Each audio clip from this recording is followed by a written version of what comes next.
The man who was front and centre, voted on the Norm Smith, presented the coach's medal and was part of the SEN commentary team. He's in the studio. Good morning to you. Good morning, Goss. How was your weekend first? Let's get on with the main show. Weekend was good. You didn't have any responsibilities? No, I just watched the game at home with my eldest daughter, my wife, and it was good. It's important, isn't it, to do nothing on grand final weekend? As in, if you're not doing something with the grand final, you need to watch it either on your own. Yeah. I know Chris had his Bucks out there, so it's an interesting time to have your Bucks over the grand final weekend. It's like getting married on grand final day. Well, I suppose you get a few discounts down wherever you stay. It was, I loved it. And then yesterday I worked at the 2J Cup and everyone was still on a bit of a buzz about the Lions' performance. I think 90% of the impartial so-called audience was cheering for Brisbane. I think. Why do you reckon that is? I think Chris Fagan. Yeah, Grandpa. Very hard not to love. He's little. He's got shorter since I last met him. But yeah, I agree. And then the team. Oh my God. I mean, the way they handle themselves, of being out on the ground, it didn't feel euphoric. It felt like they were buggered. It was relief and fatigue is what I saw. It was like, do we have to really go hard tonight? It felt like they wanted to go home and just have a sleep. So I'm sure they did go hard, by the way. And all these themes, we'll read about it because Fags loves his themes. Chris is a bit more of a grumpy bum.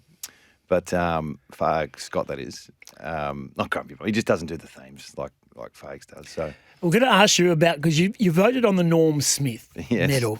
And, again. Feedback? Well, you got the winner right. That's all that mattered. Okay. Zorko was an interesting one. But I think there was a whole lot of one voters out there. I think there was probably about 15 one voters. At halftime, I'm going. It was a little bit intimidating. And I was on air. I was doing stressful? I think sometimes you like the stress. I don't know. I do like being stressed. I haven't been stressed for a while, so I was enjoying the stress. Does that make any sense? Yeah.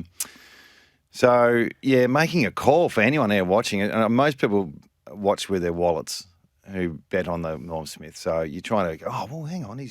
But when you're just trying to legitimately pick the best player on the ground, you either look for moments or consistency. And I think Ashcroft, everyone agrees, he's consistently over the 4 quarters just had the numbers that stacked up, and then he kicked that goal at the start of the last. And for me, that was the tick. And Zorko, I just felt he was the first one out of all of them to start to elevate with his ball use. And I thought whether it was towards the end of the second or during the third where there was a couple of scores from the back half, and I reckon that, for me, that was enough to go, this guy's, I think he had 700 metres gain. Where was Charlie Cameron? If Charlie Cameron kicks 5 in a grand final, he's kicked 4 and doesn't get a vote. At 3/4 time, I had I'm sure I'm allowed to talk about this now. You can do whatever you like.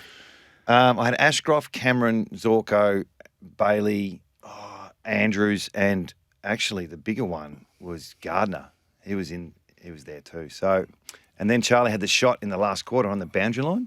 Yep. And that was for 5. And if you kick 5 on grand final day, and then Bailey ended up kicking a couple in the last. He did. And he was dominant early. Just couldn't. Just 9 shots at goal. Yeah. 9 or 7. He had 5 points at one stage. Yeah, so he had 2-5. I think 3-6. Did he? Yeah, it was. Probably should know. It was some performance. Now the other one is also. Darcy Gardner for me. So he's playing on Cameron. Yes. Cameron breaks his arm, goes off the ground and can't get on and that sort of stuff. I get all that. Now, if Jeremy Cameron stays on the ground and he's continued to be silenced by Darcy Gardner. Without the arm, and Gardner continues to play him. He was with him just doing what he was doing. He would never win a Norm Smith. He would never win one. But I watched him going, he is having one heck of a game. You know what he did afterwards, though, when Cameron went off? Because Starcevich went off. So he went to Danger. Yeah. And he played on Danger the last quarter and a half, and Danger didn't touch it either. So that's almost one of the best games he's ever played. Yes. Yeah. And to be in the conversation, I suppose that's as good as anything. When you're a key defender or a lockdown defender, you can't do much more than what he did. So. I'm reliably informed by our Fremantle panel op, who remains in Melbourne, very much against my recommendation. Brian Lake, 2013, got a Norm Smith by blanketing Pav. Yeah, but he uses the ball. He gets the ball as well. I think defenders, I mean, Luke Hodge wins one. Oh, well, Zorko was a defender, I suppose. But key position defenders, you're right. It's difficult to win anything if you're a key defender. Andrews was probably the other one. I mean, he comes second. So yeah, his second half was his second half, I thought, yeah. And what was the game? What was the most important quarter? Was the third? Yep. And when it opened up, you look Lachie Neale came on and dominated stoppage. Yeah. So if you look at the third quarter and go, okay, if you're consistent in the other quarters, who actually broke the game open in that third quarter, that last 15 minutes of the third quarter, that's where my mind starts to go to. And that's why I thought Zorko did a few things in that quarter. And he was the one who gave it to Neale, who kicked that great goal. So anyway, you coulda, woulda, shouldas. I don't know if I'd change anything if I went back and looked. But if your name's not attached to it, say it was in camera and what never gets released by the AFL, and they said we have 5 voters on it. Yeah. Would you feel a whole lot easier giving your votes? Are you worried about the pushback? Nah, not really. No. Like I said, I was enjoying being under the pump. I must admit, I've watched a fair few socials since grand final day of the commentary boxes and the way and the dynamics of them, and everyone puts out on social media the last moments or whatever. And again, Kate McCarthy voted very well. I watched her votes, no problems, and I've got no issues with Kate McCarthy or anyone voting, to be honest with you. But I noticed there were no scribes, as I mentioned on Friday. There were no journalists. It was all TV and radio Well, that people. should tell you something. So, interesting enough, we're going down the reptile road again. Here we go again. Oh, you want some Western Australian scribe? No, is that what you want? He's gone again. He's doubled down. But I noticed her in the background when Brisbane were on a tear. She's punching the air because she's Brisbane. She's barracks for Brisbane. I've got no issues with that. But you're voting on a Norm Smith. You've got to almost be mindful of that. I tell you who. Who lost his way.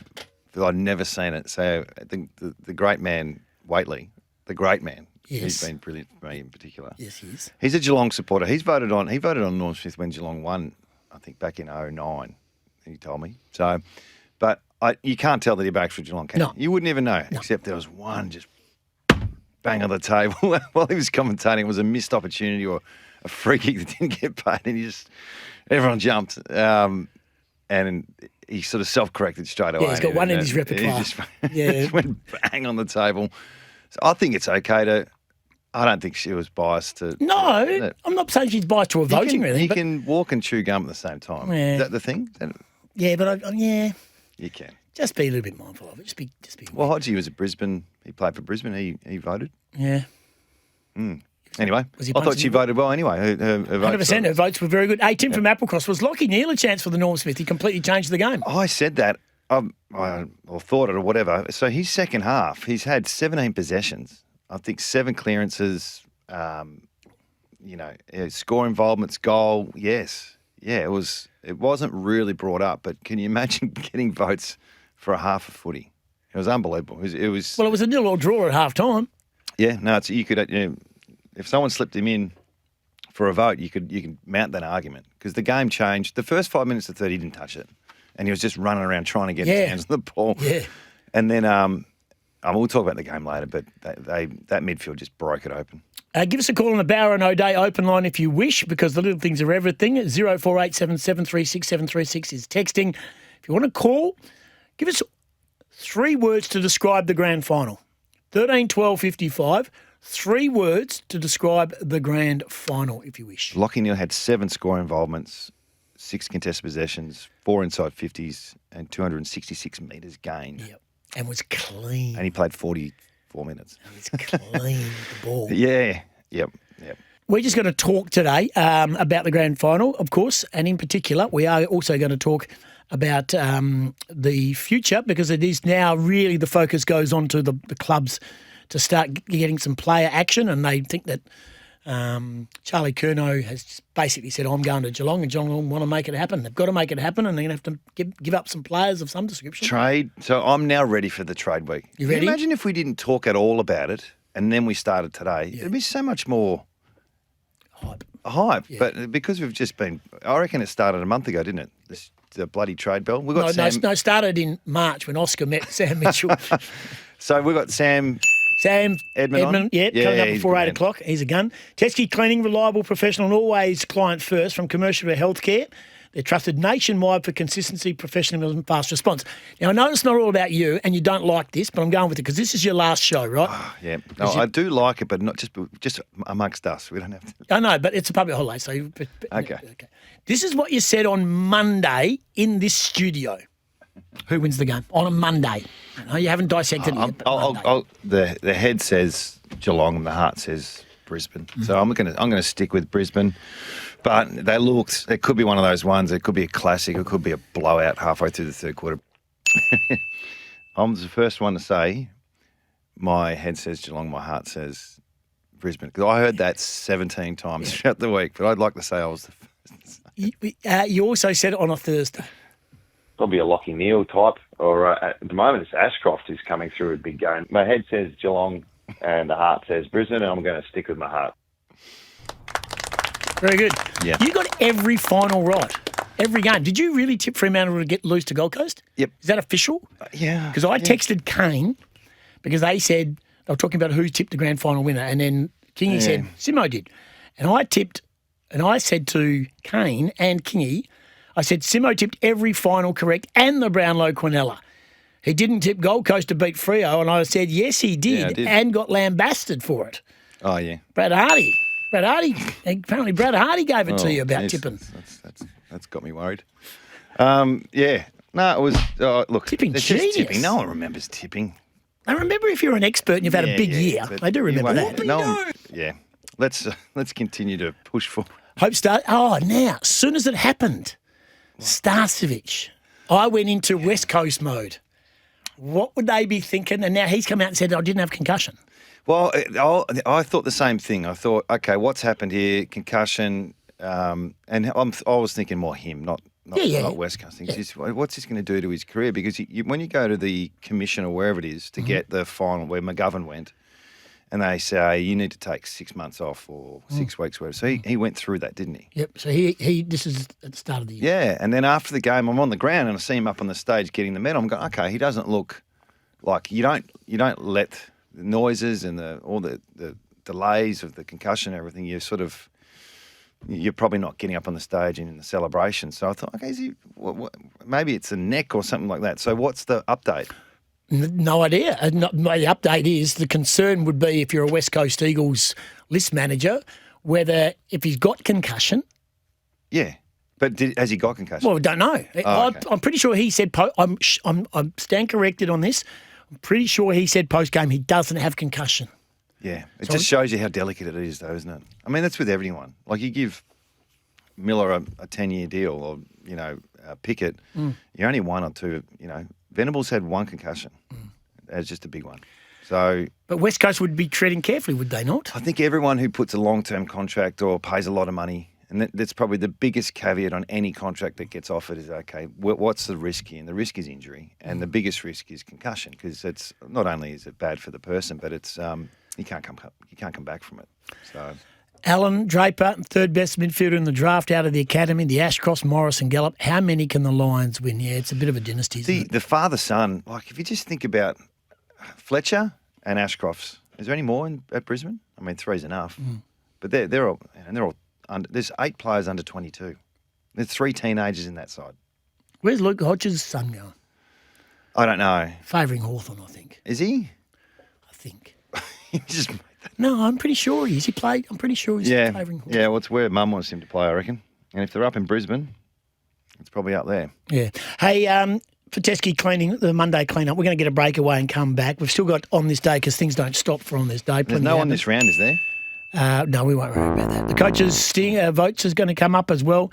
See if Simo changes his from the weekend. Can people who've been texting for the year, can they text me their 3, 2, 1? Just want to see how close I was. Norm Smith. 3, 2, 1. Yeah, but they've got the alarm. The alarm bell. Oh, can I just ask you quickly? Yeah. Did you tap your foot at all to Snoop? Was it like they're at live? The start, yes. But we put all the headphones on because you couldn't hear it. And when you're in the crowd, and I recorded a tiny bit and sent it to you couldn't even hear it. So, yeah. There was one song I didn't know of. I knew all the others. But, yeah, probably just didn't have that one anthem song that everyone could just get into. But other than that, 7 out of 10. What would you give it? Oh, I think again, I'm not a Snoop Dogg fan, but I enjoyed watching it. He's different. Yeah. The fan base would understand it, but it's really what he did pre-game. Yeah, he got Very involved. engaged. And after he was on the tiles all night, apparently. Got no interest in the pre-game entertainment. Zero. Just fast forward to the game. Exactly right. And I've got no interest in the 100-metre sprint now. That is completely a waste of space. I was at the toilet. I was in the toilet when what Didn't happened. miss anything. Well, Jed Walter, the West Coast Eagles kid, he won it he stormed home. That was a plunge in the betting. It was a plunge. Here's the Snoop Dogg, 25 past 6, Simo and Goss, grand final wash-up. Coach's call. Thanks to Hungry Jacks. The burgers are better at Hungry Jacks. 18-14, 122 to 11-9, 75. The Lions by 47. It could have been a whole lot more. The Dempsey chimed in with 3 late goals. And basically, Brisbane were playing for fun. Adam Simpson was there. Get your flame grilled favourites delivered or pre-ordered on the Hungry Jacks app. Well, let's get into it. I mean, it started with the preparation and talking about it's just different when you play a team in the first final and you play them again in the grand final. That is, from a coaching point of view, it's significant because you're not holding anything back in that first final. You're doing everything you can to get to that prelim, and on reflection, Geelong will be going, okay, what could we have done different with our preparation? So if we start there, and we spoke about this during the week, how we didn't change too much in 15, and we're just on the back foot all day. I wrote about being on tilt, and then in 18 we did something a little bit different. We just changed a few matchups. And that didn't win us the game, but it went towards just a different feel. And they went with Mullen and McCluggage again, and they went with Rayner and O'Connor again. And they both sort of worked. At half-time, McCluggage had 10 possessions and a goal. But if you're Brisbane, you're just so much more prepared. So McCluggage was willing to do other things, even just being in the centre bounce more. So Mullen's got to be in the centre bounce, and that pushes out they might push out Atkins, So these little things you reflect on as a coach, and I think in the first half, it was an arm wrestle, wasn't it? And I was exact kicks, exact marks, exact handballs, some bizarre score. The SEM put up a stat comparison. It was incredible. The score, it was incredible. First drawn grand final since 1909 or something. Yeah, so it was up for grabs really, and you thought Brisbane was sort of slightly in front with a couple of passages of play here and there, but for the most part, both teams weren't really getting it from the inside to the out. So for the listeners out there who doesn't know what that means, it's like when there's a stoppage or a contest, normally good sides can, the row type of players can break 1 or 2 tackles, get it to someone on the outside, and they really break the game and they break it open. But that wasn't really happening in the first half for both sides. In fact, I thought Brisbane still fumbled a bit more than they normally do. So inject Lachie Neale at half-time, and Marshall had 4 possessions to half-time. He was really flat, apparently, and he'll wake up pretty happy today. He's won a flag, but after half-time, we all saw it, so I'm not going to repeat blow by blow. But Lachie Neale ran around like a headless chook, as you can imagine, for 5 minutes, because not being in the speed or rhythm of the game at all. But after half-time, they just dominated from the inside to out stuff. So they got cleaner. He complimented the midfield, and then Geelong. It just probably shows you Geelong have done a great job of patching together that midfield. To have 2 taggers, and I keep hearing reports during the week about the taggers are back, and who says you can't do it? Tell me the last premiership side that's had a tagging player, a legit one-on-one take you out of a game, because Richmond never did it, Collingwood never did it. Who else has won a flag in Brisbane? Brisbane don't do it. So, yeah, it might get you to a grand final, but I think the stars stand up. And unfortunately, Danger didn't. And Cameron broke his arm, but he was going terribly, wasn't he? So you had Cameron and McCluggage and Rayner sort of off a little bit at half-time, but the other players started to come into the game. So Lohman, I was watching Lohman. Lohman fumbled about 8 of 10 his first 10 possessions, and I thought, if he can just get clean ball, he is going to rip this game. He's a big game player. Yeah, well, the other one was Bailey. He kicked 4 in the first quarter, 4 points. So anyway, we get to half-time, and there wasn't a lot of moves made, to be honest, mate, because there wasn't a lot of moves needed. No one was really breaking the game open. So I think as much as we heard Chris talk about, we didn't feel like we ever had the game in control, I don't think Brisbane did either at half-time. So in the second half, Well, let's talk through a couple of stats. It was 24 inside 50s to 40. The scores were, they kicked 50 more points, or 47 more points, Brisbane. The clearances, they kicked 7 goals, 3 from stoppages to 2 goals straight. Lachie Neale, like we said earlier at the start of the show, 17 possessions, 4 inside 50s, 7 clearances and 266 metres gained. The pressure was there all day. So Brisbane went at 190 in the second half. So there was just the contested possessions plus 23. And it became really obvious halfway through the third, you reckon? Yep. And then Andrew started to really stand up. I think Geelong started to panic a little bit with ball in hand. Holmes never hit a target for all day. Yep. I don't think anyone from Geelong hit a target over 40 metres. Can you remember one long passage of play? So, yeah, it probably just showed the talent difference of the two sides in the end. And you got to tip your hat a little bit to Geelong to get there. When you look at Atkins is not an A-grader, is he? Mullen, O'Connor, Humphreys, he's not, So, yeah, in the end... We all got fooled, didn't we? We all got fooled. Well, because Chris is a good coach. A lot of us got fooled. Chris Scott's a good coach. And the win in the first final was like a masterclass because they put so much pressure on. Brisbane couldn't get out of the fumble. But that was an event, really. Brisbane don't do that all the time. So after Brisbane lose that game, they knock over Gold Coast easily, and the midfield just clicked. Alex Witherden said on Friday that he was talking to, I can't remember who said it was, a player or somebody, that after they lost to Geelong in that previous final, he said, what went wrong? He goes, mate, we just have never played that bad. We'll be fine. There was no panic at all. He said, we just had a really bad day. And I think we all just got, I don't know. Most of us. Yeah, no, you have to be genius. Can I play this? This is the Chris Fagan on the Lachie Neale plan. Let's talk about that. Yeah, have a listen. I was lying in bed last night thinking I'm going to either look like a total idiot or a total genius after today's game. I mean, if we had lost and he only played a half, we'd probably be bemoaning the fact that we went about it in that way. But the bottom line was this: Lachie was fit to play, but how much game time could he play? Because basically he played one game in 8 weeks. I was a little bit worried about his ability to see the whole game out if he had to actually start. So Lachie and I had a good chat during the week about, I want to play you, mate, if you're right to go, but this is the bit of the puzzle that we have to sort out. And he and I both agreed that the best way to do it was for him to start on as a sub, introduce him into the game. And I didn't know when that was going to be, but it felt right to do it at half time. I was pretty grateful that we're equal. Masterstroke. Well, I wouldn't have done it. No. If he was going to play, you had to play him at the start. Oh, he didn't even talk about the calf. It was like, he's fine now. He'll get, it sounds like he'll get 10 Ks out. Let's just say it's 10 Ks.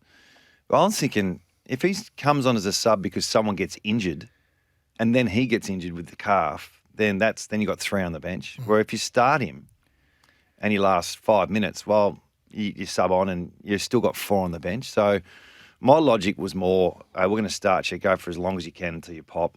And if you pop halfway through the third, well, we'll take it, mate.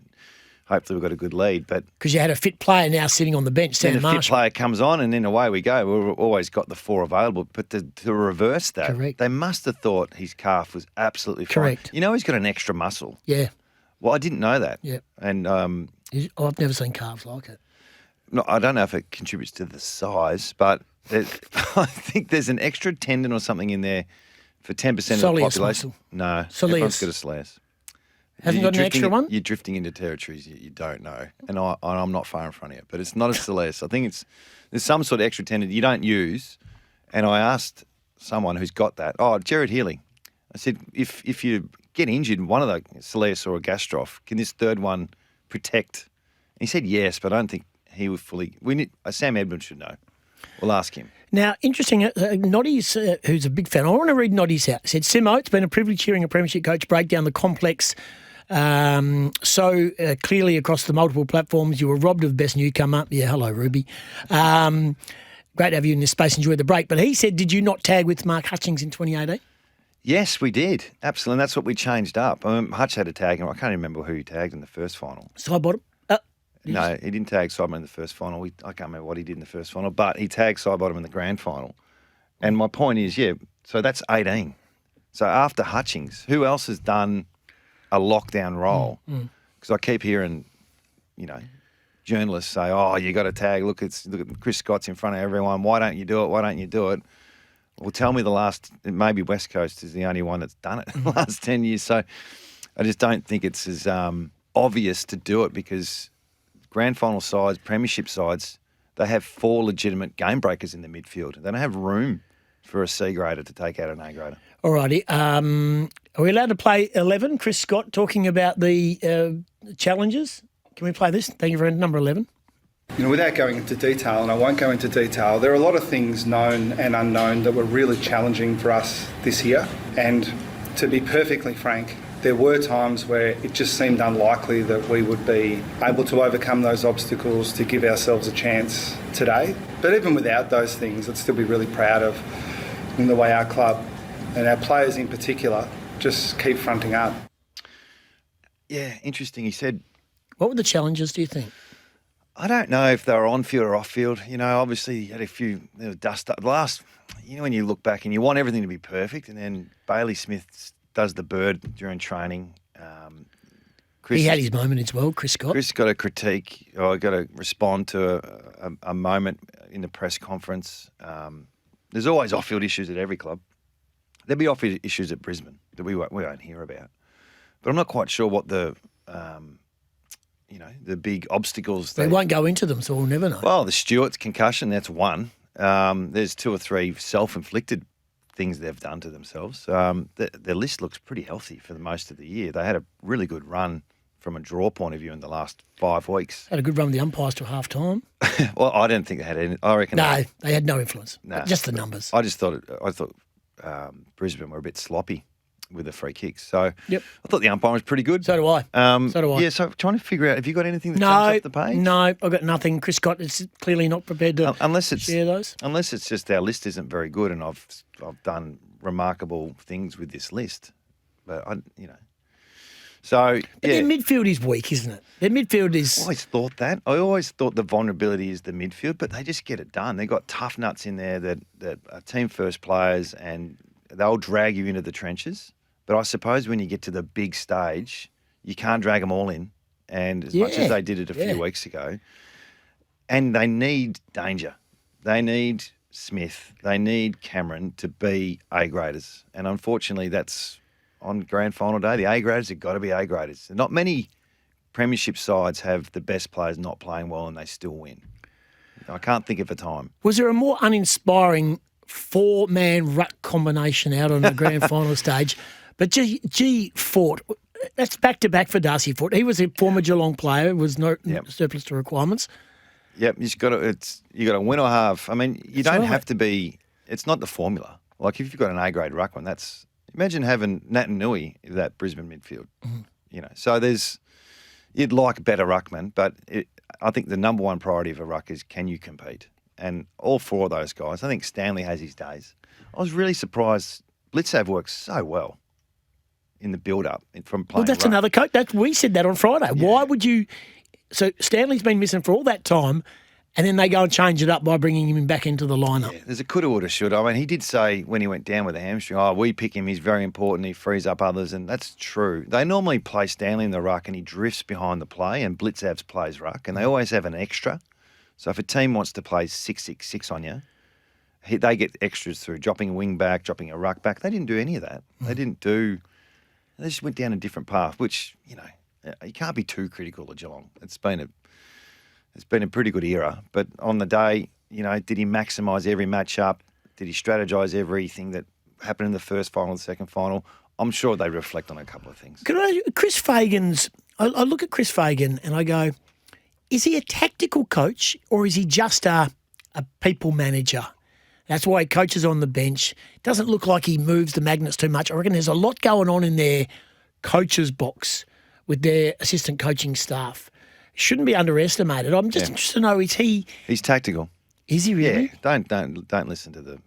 I'm asking. Yeah. I'm just... He knows as much about the game as anyone, and from a senior coaching point of view. Yeah. So he might have assistants to do the work for him, but he's not going, what are we doing this week, boys? What do you reckon? He's not doing that. Yeah. He's ringing around. He's ringing past the coaches that just coached the team the week before. He's got tentacles all over the comp. And when you go, oh, how'd you go this week? Well, we took away these 3 things. We went after this thing. We'd like to do this. So don't mistake for consistency in we play this way, no matter what, for not being tactical. So I actually think, sorry, just to finish this off, I actually think the best coaches don't deviate from their system. You can try and do things against us. You know what we do. Lee Matthews, king of it. We dare you to try and break down what we do. We're too good. That's I think, his method from a structural point of view. And it is so easy to execute if you're a player. You don't have to think. We do this every week. It's not, oh, this week we're going to go around the back of the square, or we're going to do this, or we're going to double team him, and it's just, we just do this every week. It's so nice to play that way. Brisbane, if they've confined the continued motivation, and we talk about their youth in their group. Yeah. I mean, we talk about Harris Andrews. He's probably still got another 6 or 7 years left to go. Yeah. Zorko's not going to. I mean, Zorko can be year by year. Leicester can be year by year. They're going to obviously lose the odd player here and there. Starcevic is one. Bailey's name's been mentioned as well. But would you be concerned about being Geelong going forward? Well, I've had to pick out of the 2, yeah, but Geelong find a way, don't they? To there's someone, they'll get Petrarca. Something will happen, and well, they want Curnow. So Curnow, I don't see the answer. Well, Cameron's getting on.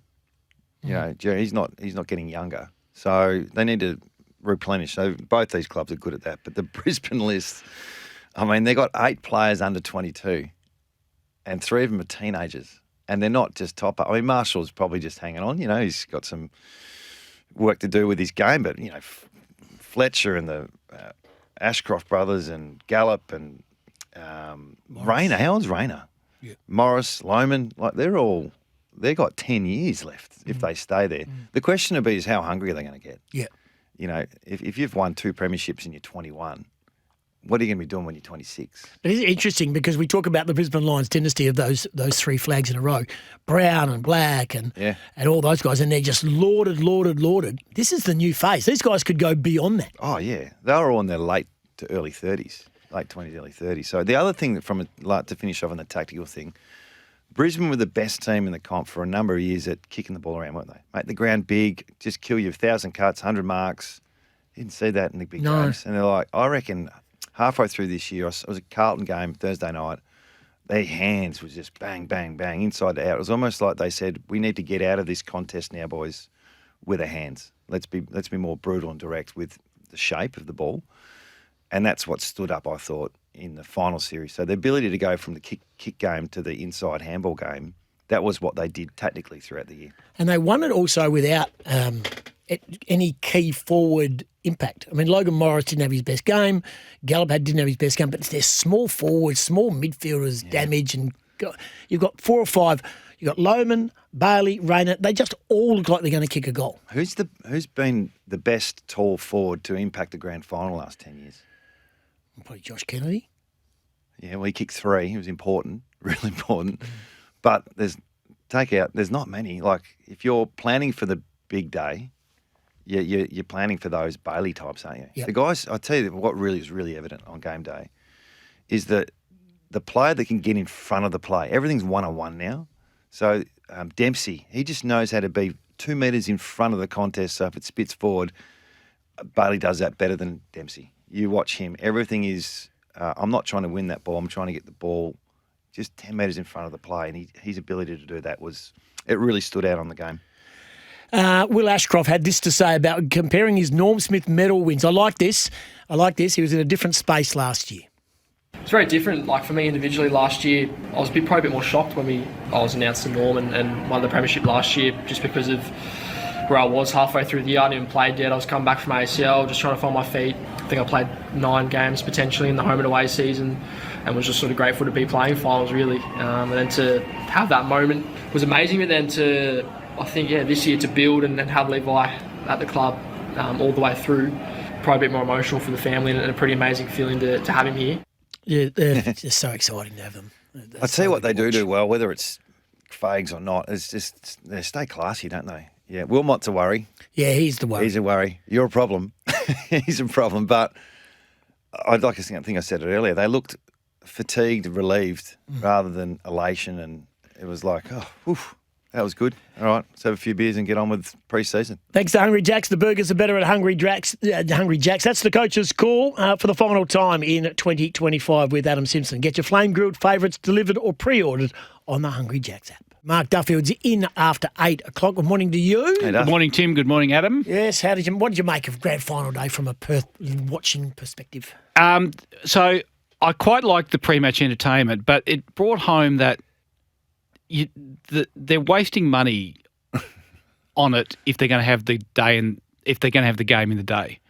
It's a better product at night, and I'm not saying change it, but I'm saying if you're going to keep it in the day, don't waste money on big ticket entertainment because it doesn't really ring like it rings.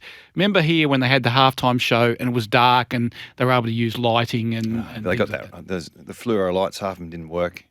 Remember that on the. Doesn't matter. I'm drifted here. But do you hear the fire? Did that look good on TV? The fire? It would have looked better at night. It was you could feel the heat inside the box. Yeah. I'm interested to know, were all the dancers, the marching and all that, were they part of his troupe or were they locals? A good question. My dad asked me this when we were sitting watching. He said, did he bring these out with him for this show he's doing at the AFL Grand Final? I said, I don't know. But the right team won, the best team won.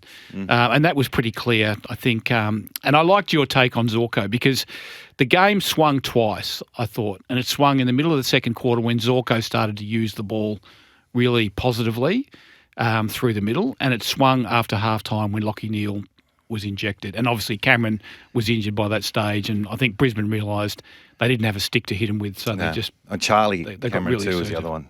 Really, wasn't he? Neale and Charlie. Charlie would have kicked 3 in the third, did he? 1, 2, certainly 2, yeah. Maybe 3, yeah. Oh, no, yeah, kicked 2 and then he kicked 1 straight away in the last and then he had another shot on the boundaries to almost take it to 5. So, yeah. It's going to be hard to see them toppled for if they've got, as you say, if they've got the will and the want. So 8 under 22, or 22 or under, and when you look at who's getting old and can they replace them, well, let's start for starters. Kadeen Coleman, Noah Answorth, Eric Hipwood, Jared Berry and Jackson Payne, all first 23 players, didn't play in the grand final. So, In Oscar Allen and Draper. Yeah, so Oscar will be handy because the key forwards are young and it's one thing for them to hold up through a final series, but to hold up for an entire season. Hipwood, depending on what sort of surgery they do, he may not play at all next year. Right. Is that right? But they found an ACL. Oh, yeah, it was partial, wasn't it? Yeah. So it'll be interesting to see how that's a good point. how that unfolds. But Answorth comes back into the defence. Berry bolsters the midfield. So even though Lachie Neale's getting long in the tooth, Zorko, Kadeen Coleman, just, there's cover there. They've got all the bases covered and they're going to be, if they stay hungry, they're going to be very hard to beat for 3 or 4 years now. What do you got coming up? We'll talk to Craig O'Donoghue and unpack the grand final. We'll talk to Paul Gow about the Ryder Cup. Yep. Great outcome there. Thought the crowd behaviour was disgusting. And we'll talk to Dean Margetts. He's got a bit of a bee in his bonnet about the Brownlow and Nasiah Gate. And he's making the point that this is the Umpires Award. And he texted me on Saturday afternoon and wanted to have an argument as to who should have gotten the Norm Smith because he had a different view to the. He had Zach Bailey as a shoe-in for the Norm Smith. That was his take. Yeah, well, he come 3rd or 4th, didn't he? I thought he missed too many opportunities early. I thought that detracted from his game. Do you want to ask Dean Margetts and Cod about Brett Dalglish doing a lap of honour as a retiring boundary umpire? Well, I'll ask him to talk about Jeff Dalglish, who's had a great umpiring career, and I might touch on Brett. And everyone go, they're servants of the game. I get that, and I'm not denying that he's been a great servant, but it's a boundary umpire. No one could name any of them. I agree with you with the halftime sprint. That's a joke. Yeah. Duff's in after 8 o'clock. Looking forward to that one. Let's do Between the Lines if we can. On Simo and Goss for breakfast. Between the Lines. Let's get this out of the way. Yeah, we want to talk to you about Chris Scott. Stay with us, Duff, if you want. So you've got Chris Scott here from post-match. Yeah, I'll say one thing, though. I hope this doesn't sound like sour grapes. I think we all, and I'm at the head of the queue, will be rapt to see the back of the sub-rule. Because that was really, besides the seriousness of the injury, the challenges there, make planning difficult, and it feels like a bit of deja vu in a respect that, we were sort of waiting and didn't feel like we could make that sub until we had some clarity there.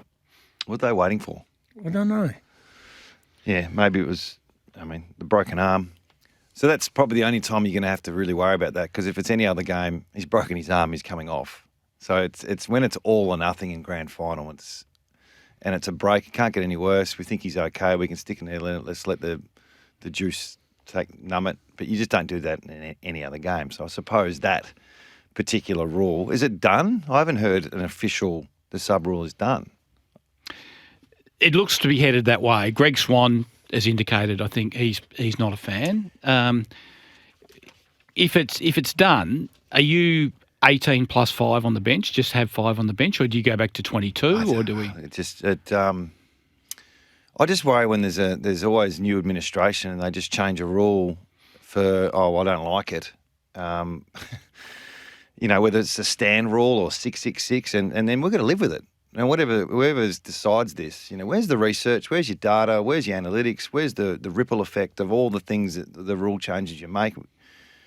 And then make a decision with some evidence. If it's just I don't like it, then, so I don't know. So where do you sit on the sub rule? I've always had an opinion where I'll just take whatever's given and we'll just coach to the rules. So in terms of what needs to happen, I'm more worried about the centre bounce and bring the jumpers back to get the jumping ruckman back. But the sub rule, I'm assuming it'll just be 5. And Lachie Neale just starts and plays because there's 5. And Cameron just sits on the bench because there's 5. So taking the sub rule out, or the other one is you just have a concussion. If the protocols kick in, you can actually bring your sub on for that 20 minutes. So what do you think he was trying to say, Chris Scott? I think it was alluding to the Cameron arm. Things had to settle with that arm. Whatever. There was a little strap on it before 3/4 time, and a big one on. Yep. So obviously there was some attention there, and so we think he's going to be okay. We can numb this. It can't get any worse. So can you let your sub on while you're making that decision? Can your sub come on, and then if the player comes back, the sub goes and sits in the back? Yeah, well, that might as well just be 5 on the bench. That's right. Yeah, so that's. The concussion. The whole thing started. I think I remember I was there when one of the louder voices of the coaching fraternity brought up a medical, a sub for that, and then it just happened within 3 weeks. There was a sub. It's just ridiculous. Well, James Jordan sat on the bench in the entire grand final here because there was no injury. Yeah. So they didn't make it. You can fake an injury. Mate, there was a while there you had to be injured, wasn't there? Yeah. Yeah. Correct. And then it could only be concussion. Now it's tactical and concussion. So this is what I'm saying. It just keeps changing. And then in 3 years' time, we'll go, why is there 5 on the bench? Let's take it back to 4. Or let's make the rotations unlimited because there's new data that suggests the game will open up more. So, yeah, I'm a bit more of a cynic, to be honest. Well, the Herald Sun called you, when they did the voting for the Norm Smith, they called you a North Melbourne great. Didn't call you a West Coast Eagles Premiership coach. Yeah. What's going on there? Oh, that's right, you're a Victorian. Well, yeah. Hey, have you enjoyed it? I have, mate. Thank you so much. I've learnt so much from you and Chris and the team, just on, the little things that you need to do to be half decent. So thank you for letting me in. You've been absolutely brilliant. With a lot of love for you on our text line. Thank you, boys. That is our last sort of footy chat, so to speak. What is it next week? What are you doing? Very interesting what you just said. What is next week? Scotty? Yeah. Bring the car back, Scotty. Yes. He's going to be in Kalgoorlie tomorrow. Cricket. Oh, yeah? Cricket? Yep. Basketball? Yes. Are we doing the games? Do you need special comments for the Wildcats? Why would you leave on that note? I'm available.